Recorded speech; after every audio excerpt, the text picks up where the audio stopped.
doing a bit of long tail cast on here. Hello everyone, wherever you are. My name's Edel MacBride.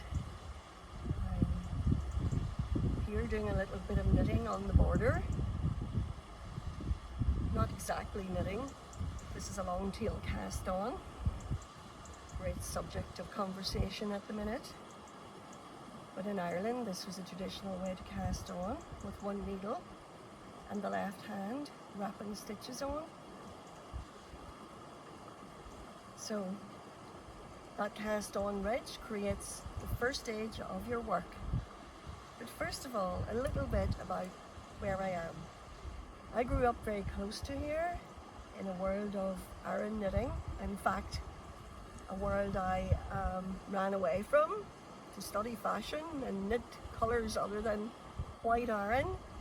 And like all good things in life, it comes back around, and with more appreciation each time. But throughout tonight's class for Culture Night 2020, I'd like to look at how we define a hand knit, how we recognise a hand knit in a world full of imitations. First, you have the cast on row, which creates this little ridge definition along the bottom. And that's often all you need to know, that something is hand knit. Mainly I've been asked about this when I've exhibited abroad, like at Milwaukee Irish Fest. Quite often, it's a man who'll come along and say, could you tell me something? How do I know if a sweater is hand knit? Because the last one I bought didn't wear like my grandpa's did. And then the conversation gets going. And we look at an example here. This sweater I rescued from a charity shop. I say rescued because it was hanging there with a €2 tag on it 20 years ago. And I put it with some other friends into a bag, never thinking it would have the opportunity to resurface again. Never thinking we'd be seeing things like Taylor Swift wearing white Aran to promote her latest album, Folklore. And here we are today, looking at this gorgeous little piece of a fitted crew neck from around the early 1970s. How would you know this is hand knit? Well, if we take a look here along the base, it was quite a fashionable design at the time. It had moved on from the very traditional Clancy brother look, heavier Aran sweater. The person who knit it, or the designer, had decided to do a shorter basque. Now there's another word for border, basque. Just last week, someone said, what are you talking about online? What's a basque? And that's open to connotations. But if we look here, later that day, I had a text message from someone knitting who said, will I do the basque 4 inches long as well?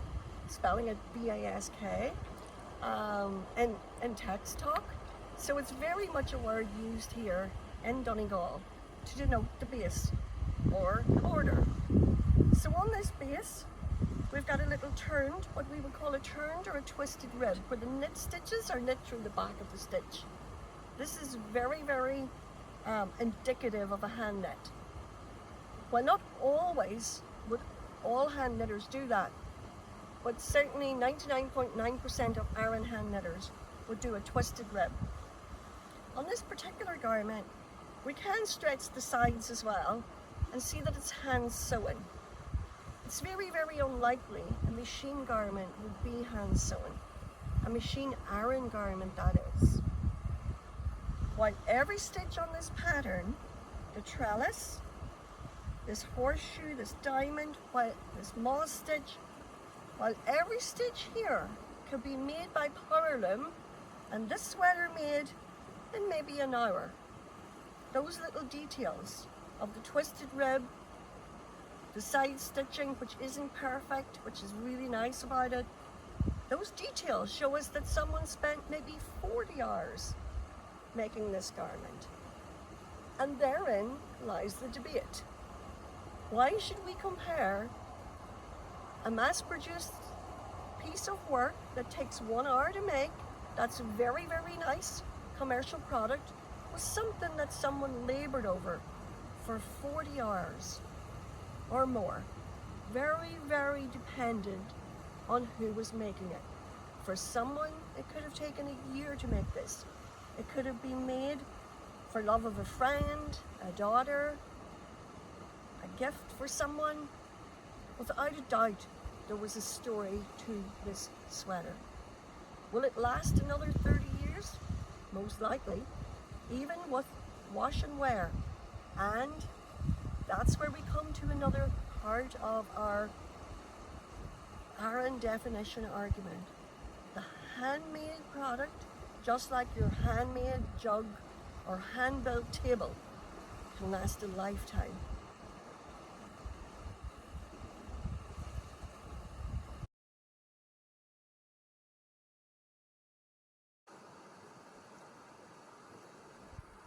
Now we're doing a little bit of knit one, purl one, rib, and this would be written as K1 P1 for the pattern readers out there, or K1 TBL.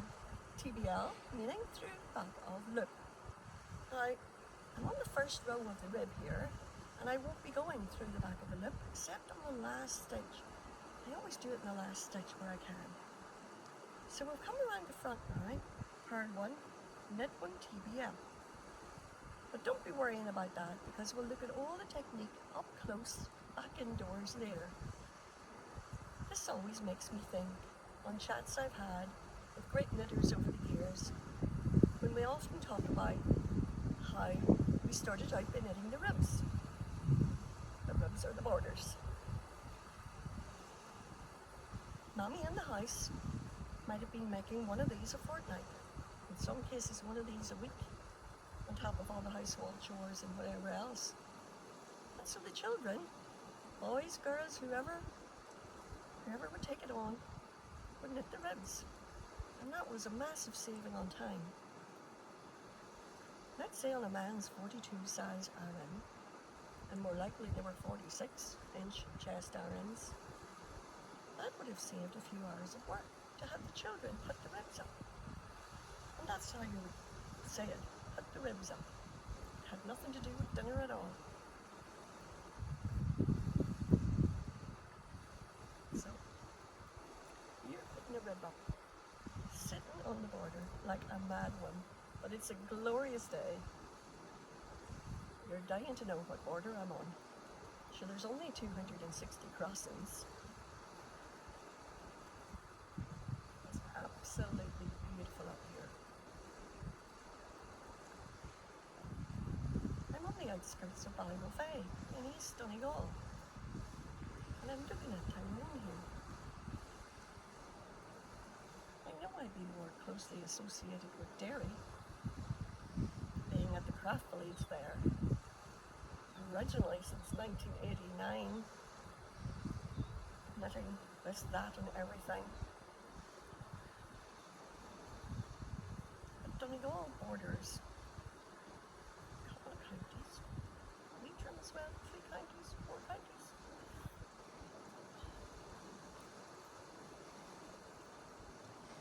In Donegal, we would pride ourselves on certain semblance of stitches that are distinctly Donegal Aran looking. I came across this kind of instinctively blackberry. My grandmother kept a secret note of it in her sewing bag. Blackberry stitch, and always appearing on the sleeves or on between the cables of a Donegal Aran. And over the years, finding older examples or the odd wee pattern, you would see that connection. But I later found very similar Aran stitches when I worked at Kilkeen Knitting Mills, and they had an incredible outworking team of Aran knitters, up to 250 at one stage, knitting for high-end department stores all over the world. And I find this great similarity in the Donegal and the County Down knitting. And so stitches travelled. The stitches travelled with the women or the men making them. In the stories and the connections and the odd opportunities to meet up, most likely at each other's homes. People shared, and people were very giving to each other for the stitches. In fact, an old piece of footage I find, someone later told me that while it was made by Australian News, someone told me that in Buncrana, the lady at the very end was a woman whose house everyone went to did their technique, or if they were in a dilemma. But come here, there's my little bit of knit one, purl one ribs. And sure, this wee bit would make a little cuff for a 2-year-old. So we'll look at some of the pattern work as well later. I'd love to tell you, odd wee passerby there, I'd love to tell you about the beautiful, beautiful inspiration here. We cannot be grateful enough for the fact that we've got spinners here in Donegal, almighty spinners in Donegal yarns.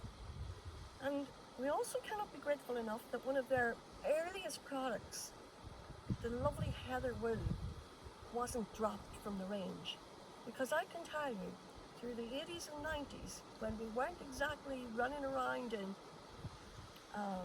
Aran sweaters and we had no appreciation of the tradition and craft of them, not like today, this yarn could have been thrown from the shelf and forgotten about. And you only have to grab it and feel it and wind it up into a cake like this to really be inspired. And look at these colours.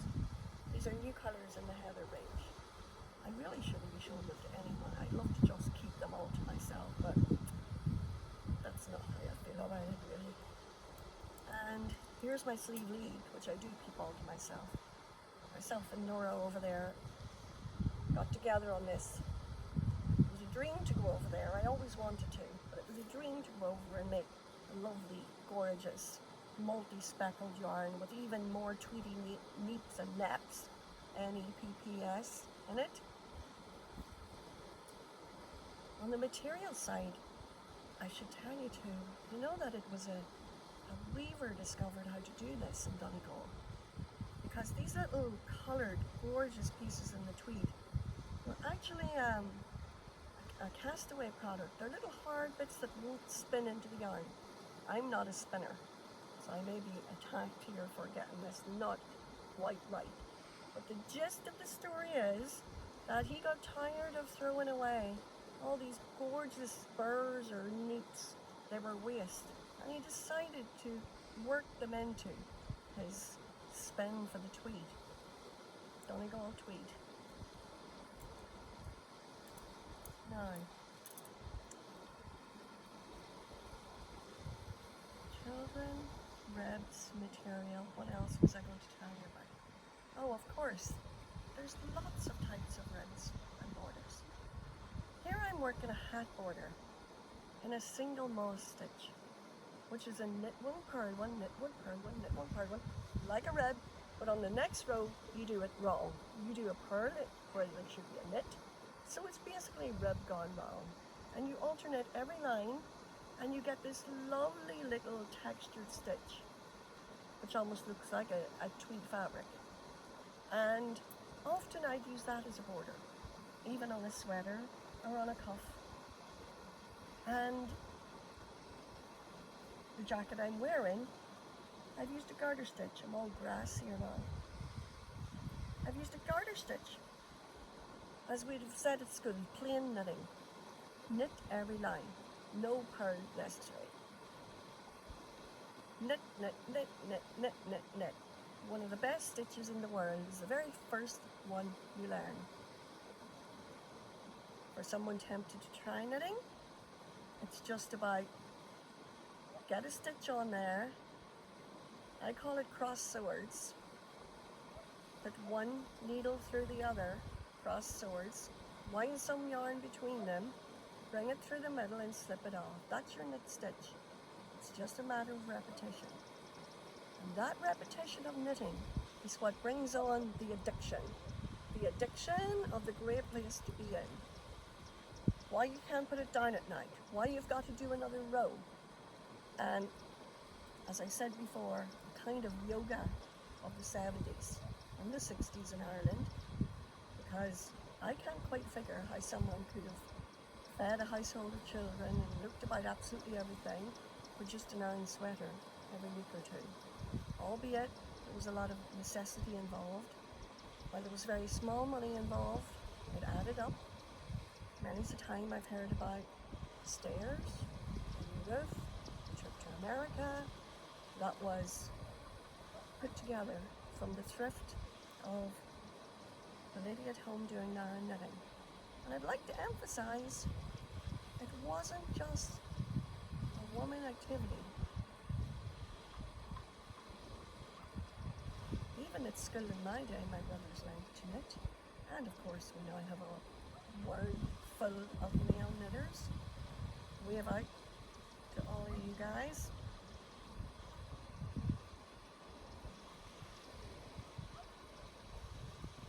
It's just beautiful up here. And I'm really missing classes this year.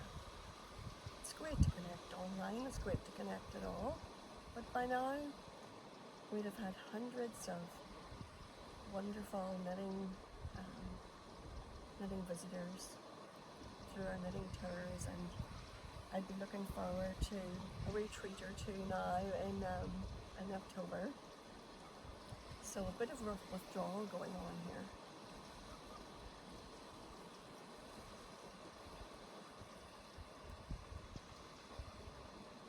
Oh, if you want to know anything about the yarns, about what I'm doing, about the jacket I'm wearing, which is called the Rita cardigan, just pop me a little email. All the details are on the Derry and Strabane, What's on Derry and Strabane page on Facebook.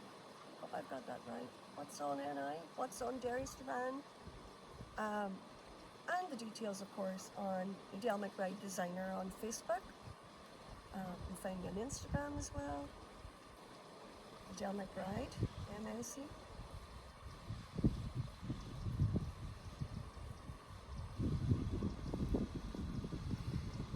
I'll be delighted to send you along a little pattern or give you advice on the yarns.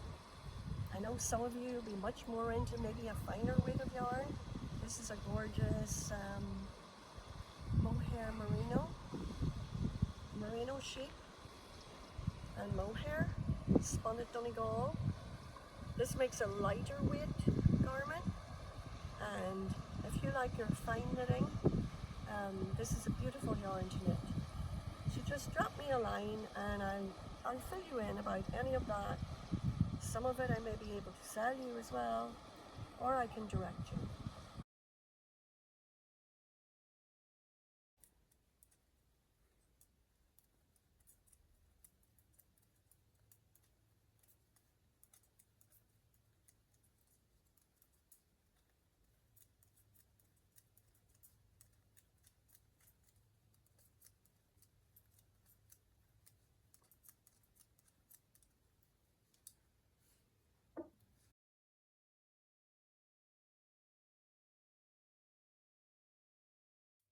Hello everyone, are you enjoying Culture Night 2020? So that bit of knitting I was doing in the sunshine was up in Mean Glass. You'll see my shots of the water. There's red bog water in the very heavy rain the night before. So the river was quite the orchestra there. Hope that was okay. So I've taken the bit of rib I was working on, and it's the 1x1 rib, the 1x1 twisted rib, where the knit stitches are into the back of the stitch, the very traditional Aran into the back of the stitch rib, and like on this lovely grey sleeve league here, indicative of a hand knit. And if you always work your 1 by 1 rib on an uneven stitch count, starting with a knit at the start and at the end, your back and front will stitch together with your sewing creating a purl center, and so you'll have a nice, almost invisible join. I don't think you want it completely invisible. Of course, I know some of you like to circular knit, and as you can see, I'm very much all about the straight traditional steel needles. I'm trying. I go back to the circular needle, which can mean all plain knitting, no purl rows, and it's an ambition to get some socks done this winter on some of those, but we'll stick with the straights for now. You do have to consider when working on circular needles that if you knit into the back of the stitch on every plain knit stitch, you'll get something actually quite a harder edge to it, because when you're working forwards and backwards, the twisted sideways stitch only appears every second line on each side, so it balances out. So some of you may have had that issue with making hats and circular rib. Anyway, this is all Donegal yarns that I'm using, and I've done a little bit of 2 by 2 here. Now I'm using a needle or 2 sizes bigger than I would for a rib. This is a 5mm. I would use that on bodies a lot, but just to have the knit a little more visible, I'm using a 5mm. On ribs, mostly, like on this little hat here, I would have used a 4mm and a 5mm on the main structure. I want to show you something here in the 2 by 2 knit, which is a favourite. So this is a twisted rib. So here what we have is, we have 2 knit and 1 purl. So it's a very close together twisted rib, because sometimes I would do this 2 and 2, as in this new lovely big plain sweater from my winter collection. Here you have the same thing, but a little wider set. So you've got 2 knit and 2 purl. The difference being that I actually cable the 2 knit every right side row. Now again, if you haven't started cabling yet, you might think that sounds like a lot of work, but I'll just show you here. You don't even have to take the stitches off the needle, and there's a few different ways of doing this. What I like to do is either go into the front of the second stitch over here, knit that, and before you slide it off, as you have to, go into the one in front of it that you overlooked, and that's your twisted stitch. So let me show you. 2 purl into the one in front, pick them out, knit the one that you skipped over, and you go along the line like that, every right side row, and you get a lovely rich character rib, and that rib isn't going anywhere or stretching for the next 50 years. There's another way to do it. You might prefer to twist the first one over the second, twist to the left. So it's a bit like dancing. You can twist to the right or twist to the left with this. To twist to the left, you go in the back of that one and knit it, come around to the front of the first one and slide those off together. So purl your 2 in between, into the back of the second one, twist to the front, take them off together. And there's a few versions of doing that, but I pretty much stick to those 2 little twisted stitches. Now, what else was I going to show you? The neckline on this jumper is really, really lovely. Let me get that hanger out of there. It has the simplest little thing. I love those simple little finesses. Some of you'll know this one well. Do you see how well that crew neck is sitting? Well, there's a little line of garter stitch across the top. So when you get halfway with your neck, which is a folded over neck and it's hand stitched slipped along the inside, nice and loose. When you get halfway, you knit one line across the back. And that knit line creates this nice little ridge, which creates an automatic fold or press on the neckline. Now, this wasn't the easiest one in the book, not that it's from a book, because it's got blackberry shaped into the crew neck. And shaping blackberry isn't for first day of school, but it is a very nice test to do that when you get into your Aran knitting. This one also has lots of twisted 1/1 ribs, like I'm after showing you, 1/1 cables, like we used on the rib, but the 1/1 cable defines the pattern so well. So you can see that 1/1 cable is really defining. It's like a frame on each of the stitches. The other beauty about this piece is the raglan. The raglan is beautifully executed with a 1/1 twist formation on the decreases, and it's hand stitched flat. So there's a garter stitch on the edge, and those are pulled together. It's as nice on the inside as on the outside. It's just done with such craftsmanship, craftwomanship, because Helen knit this one. Well done. It really, I don't want to sell this one. I keep this one. It's just a beautiful example. That's for the museum. Now, going a little more on the trendy side, this is a little top version of one of our favorite patterns or sweaters. And on this, because we're talking about the ribs and borders, we've used a 2x2, and we've used the 2x2 without twisting it. So we've knit all the knits flat here. That was a decision. It's a more contemporary piece, and we just decided to do that. It's already filled with character with this blackberry center front. We've used garter stitch here, which I love to do on edges, and the back has been cut away here. So if you imagine, it's a little bit like a 70s tank top, one of the first things I made myself in white to go with the navy flares, but we've used that on the back of the garment and put a hood on it. So the hood kind of makes that a bit of a surprise.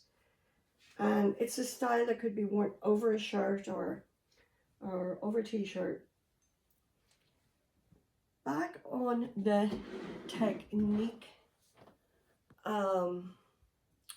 So we've got this 2x2 going on here, and I'll just do a little bit more. In fact, if you have any questions, just pop me a line onto the Facebook page is fine, or my email, Edel MacBride 2013@gmail.com is good, or on Instagram or that.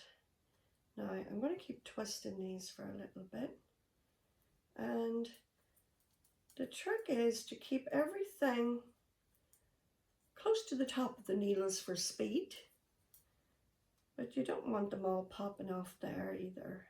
So whatever you're comfortable with. I knit what is known as cottage style, a term I learned in recent times.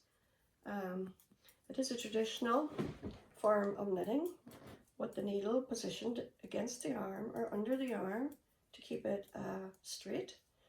And it's also an Ulster Scots type of knitting, where really it's a kind of version of the knitting belt, where a leather belt is worn to position a needle that is pointed at both ends, and a leather, it's more like a leather holster of a sort. We'd hope to be having a class of those on the Shetland Islands this year on a tour, and that'll have to wait to middle of next year. So I'm looking forward to that, to some challenges with the leather belts. So you can see it gets quite interesting how techniques. I mentioned yesterday about the Donegal and the Down similarities and some of the stitches between County Down and Donegal, and if you look at it as a seafaring thing, where we 100 years ago travelled more by sea than most other ways from these coastal counties, well, you can see that you can draw connections between the knitting here and the knitting on the Scottish Islands. And in fact, in my grandmother's day, they would clearly have been knitting Fair Isle in Donegal. In fact, some of the earliest pictures I have of my father, he's wearing a most gorgeous, finely knit Fair Isle tank top, handmade. And before the real boom of Aran knitting as a commercial product, or Irish knitting as the commercial demand for that really grew in the 1960s. So before that, the islands really, and the people really had quite a broad spectrum. And Donegal here in this region, lots of socks, hats, mittens and things would have been recorded as knit in the late 1800s. McDevitt's of Glenties would have been renowned, good employer of people for that. They were in fact maybe the only place that paid money rather than paying in kind for goods, which is another story. I just mentioned there about, you can see here now, I've twisted the rib a couple of different ways. If I were doing a basque or a base or a border, I'd probably keep it the one direction, but there's nothing to say you should. With that little 1/1 twisted rib, you can personalize it a lot by playing around with it in different directions. Things like that give your garment more character, or your hat, and make them more identifiable as a hand knit as well. Now I'm going on here about hand knit. There's room for everything, and personally I have worked, designed and had every kind of knitting machine, whether computerized or otherwise. It's all about the choices in materials, the choices in design, and it's all about ultimately giving the customer something that is explained to them as what it is. This is a hand knit, were it made by machine. It couldn't be made by machine, but this one in theory could, because it doesn't have blackberry. So it's about the definition of it as a handcrafted product, and about the customer's understanding and appreciation of that. This is Jack and Jill with no rib. This is all knit in one piece, and that pattern's available on Ravelry. It's a pattern I wrote, and it's just a wee favourite. I want to show you something now to wind up. I was given by my Auntie Dorothy, my grandmother's personal knitting bag, and in that was a sweater she was making. She used to knit for my business. She had a full-time dressmaking business up to 83 when she went to the next land for the creative. And this is a piece of a checkerboard sweater we used to make, and Granny could churn those out, no bother, at night after her day's sewing. And here we had used a garter stitch with a mohair edge on the trim. So it's lovely to have that. But in the bag, I would look, and there was this green envelope. I've only ever talked, I've never really shown it to people, to anyone. But the green envelope said, knitting patterns, Sunday, 24th of March, no year. So sometimes I would look in and I go, no, Aran patterns. Who needs those? And then one day, I find something different every time. Maybe it's a set of needles that I take to Milwaukee every year for good luck that she used, or each time I'd find something. And on one occasion I thought, what is this? It's like a little love note or something, and it's wrapped in plastic. And I took that out, kind of feeling a bit guilty. And it's the lines of Blackberry Stitch, handwritten for herself. And all of a sudden, I could understand why I didn't like to do Blackberry Stitch, because I could never quite remember if I'd left it. I'd have to check it up in a book to get going again.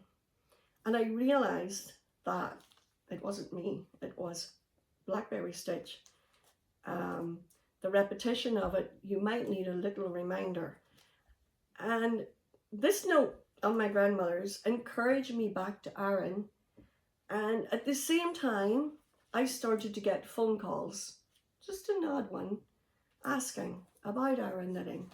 And the signs came together, and I've been working in Aran the last 8 years quite a lot. Before that, we would have used, I would have always had a nod to Aran in the collections. We had a style called Ashley, which is very simplistic, very simple honeycomb, very spaced out, a lot of pearl background. So each season I might have brought forward what I would have thought was a nod to Aran, Donegal tweed, all the while maybe working in all kinds of fashion yarns. But I have to say, I am the happiest ever now that the world is just full of wool and more appreciation for it. I mean, look at this baby, like, this is just such a gorgeous piece. And it's a big Aran. It's a big Aran, but it's just a gorgeous big Aran. And you could own one between the 2 of you or the 10 of you in the house. I mean, this thing can be worn and worn. I'm going to show you one of these, right? And this was in, I believe this is the Irish Independent by something written on the back. And I could only make out about 1963, because they're talking about £80 in arrears here, 1960, 1963, Cabra incident. But this, let me show you. Who does that look like? Doesn't that look like Johnny Logan when he's about 16 or something? So we will wait for him to call me on that one. So it says here, in the sweater illustrated, designed exclusively for the Irish Independent Woman's page, Maura Alford again proves that there's always a new way of adapting the centuries-old knitting stitches and family patterns of the West of Ireland fishermen's ganses to sophisticated modern sportswear. This is not a pattern for the inexperienced knitter. Materials: 28 ounces binding, dyed, 1 pair each, number 10 and number 7 needles. Number 7, that would be a 4.5 millimeter. Yeah, 4.5. So pretty much the yarn that we're knitting now, just knit a little firmer. Measurements of 40-inch chest, allowed 27 inches, sleeves 18 inches.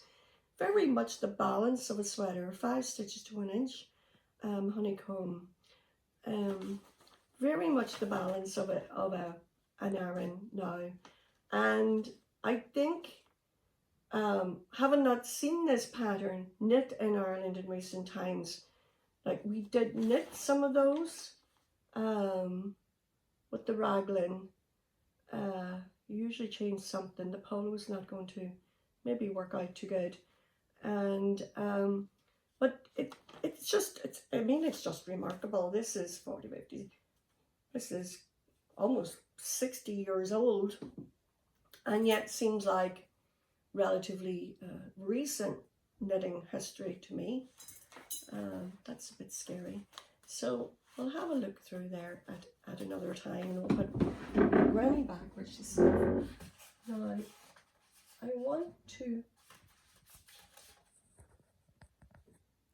show you one last thing, which is something that is not unique in all the world nowadays, but is something that is characteristic of my work going back 30 years or more. And it is the cable on the rib. So here I have a 2x2 knit rib, and I've got a 4-stitch cable. So I've set that up 2, 4, 6, 8, 10 and 4, 10 and 4, 10 and 4. Purl 2, knit 2, purl 2, knit 2, purl 2, knit 4. And cabled this. I hope that's been of some interest, and I'm sure lots of you are on Zoom classes, taking some Zoom classes, teaching Zoom classes, and you can give us a shout, and I'll give you a shout out on that. And enjoy the rest of Culture Night now. And a big hello to everyone who said they were going to look on, particularly from the USA and Canada, where I know it's earlier in the world. And hello to any far ahead of me friends over there down under, Australia and New Zealand. And to anyone who's been here on the knitting retreat, which I'm really going to miss now in October. But we'll get things all back on track again and get you back to Donegal and up to the northwest here. And who knows where we'll take the knitting. Slán.